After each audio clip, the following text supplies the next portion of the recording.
خليك فاكر النجاح مش طريق مستقيم. هتقع يا معلم يعني هتقع، ايوه هتفشل، ده طبيعي.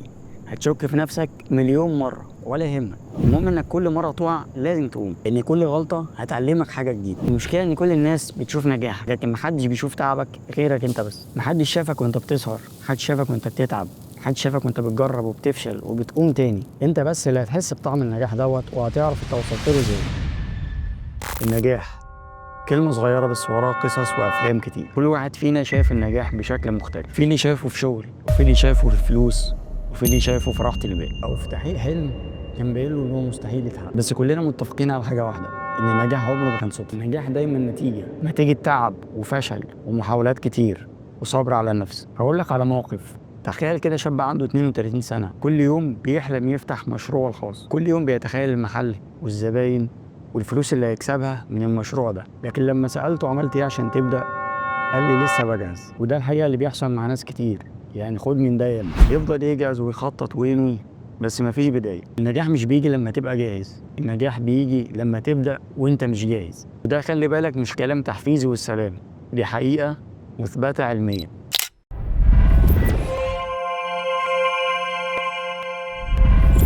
في باحثة مشهورة جدا اسمها كارول دويج من جامعة ستانفورد، تقول إن اللي بيفرق بين الشخص الناجح والشخص غير الناجح هو عقلية النمو.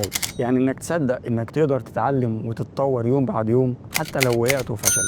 وبالمناسبة الأبحاث اللي نشرت في هارفارد بيزنس ريفيو بتقول إن أبسط عادة أنت بتعملها يوميا حتى لو صغيرة جدا ممكن تغير حياتك بالكامل. يعني مثلا لو عودت نفسك انك تقرا كل يوم 10 صفحات من كتاب معين، او انك مثلا تحفظ يوميا كلمات انجليزي جديده 20 كلمه مثلا، او انك تتمرن 10 دقائق يوميا، او حتى انك تكتب فكره واحده بس من الافكار اللي بتيجي يوميا في دماغك. خليني اقول لك ان الكلام ده مش هزار. انت لو عملت كده من النهارده بعد سنه هتلاقي نفسك شخص تاني خالص. ولكن احنا للاسف بنستنى اللحظة المناسبة، بنستنى الظروف تبقى تمام، بنستنى يبقى عندنا وقت والدنيا فل. والحقيقة بلح يا معلم، مفيش حاجة اسمها اللحظة المناسبة. في كاتبة مشهورة جدا اسمها ماري فورليو قالت إن الجاهزية وهم، التنفيذ هو الحقيقة. وفي كاتب اسمه ستيفن بريسفورد قال ابدأ قبل ما تكون جاهز. واخد بالك؟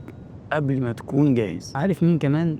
ميل روبنز صاحبة قاعدة الخمس ثواني المشهورة قالت إن أكتر حاجة بتقتل أي قرار ناجح هو التردد. يعني ببساطة كل ما تفضل تفكر وتحسبها الوقت بيعدي والفرصة بتضيع. وأنا عن نفسي أول فيديو ليه على اليوتيوب كان أي كلام. جودة الصوت كانت سيئة جدا، جودة الكاميرا والصورة كانت سيئة جدا، طريقتي قدام الكاميرا كانت سيئة جدا، المونتاج بتاعي كان سيء جدا. لكن مع ذلك أنا ما وقفتش، بدأت.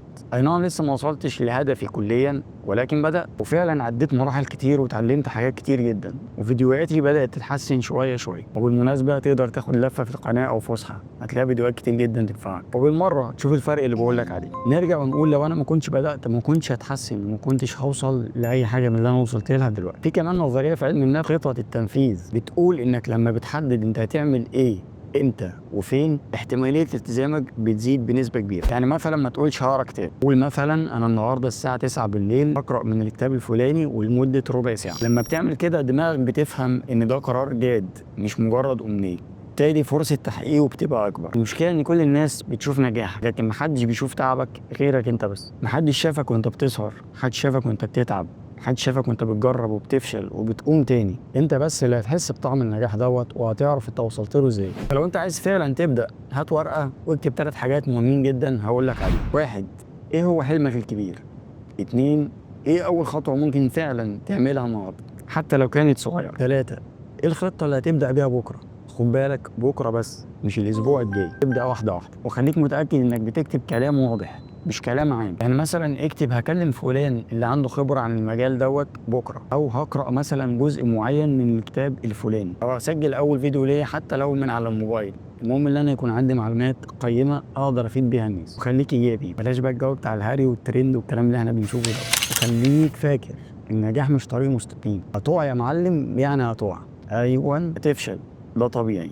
هتشك في نفسك مليون مره ولا يهمك، المهم انك كل مره تقع لازم تقوم، ان كل غلطه هتعلمك حاجه جديده. والمقارنه ما تقارنش نفسك بحد، كل واحد ليه ظروفه وليه سكته وليه تحدياته. ركز في نفسك بس، ولازم تحتفل بكل خطوه بتاخدها حتى لو صغيره، وكافئ نفسك مع كل انجاز انت بتعمله حتى لو بسيط، لان ده بيشجعك وبيخليك تكمل. واللي بيبدأ صغير النهارده هو اللي بيعمل الفرق بكره. واخر حاجه، لازم يبقى عندك سبب قوي، سبب يخليك كل يوم تصحى وتكمل حتى لما تبقى مش طايق نفسك. السبب ده هو الوقود ليك لما تقع وتفشل. فابدأ اشتغل وربنا ان شاء الله يوفقك ويكمل لك على خير. وافتكر حاجه مهمه، ان النجاح مش لحظه، النجاح رحله طويله. رحلتك دي بتبدأ من الخطوه اللي انت هتاخدها النهارده. اللحظه المناسبه مش هتيجي، انت اللي لازم تيجي وتبدأ النهارده. اكتب في الكومنتس تحت ايه اول خطوه هتبدأ بيها النهارده، وخليها نقطه انطلاق ليك. ولو الفيديو ده حمسك شاركه مع حد نفسه ينجح. يلا نبدأ رحله سوا من النهارده.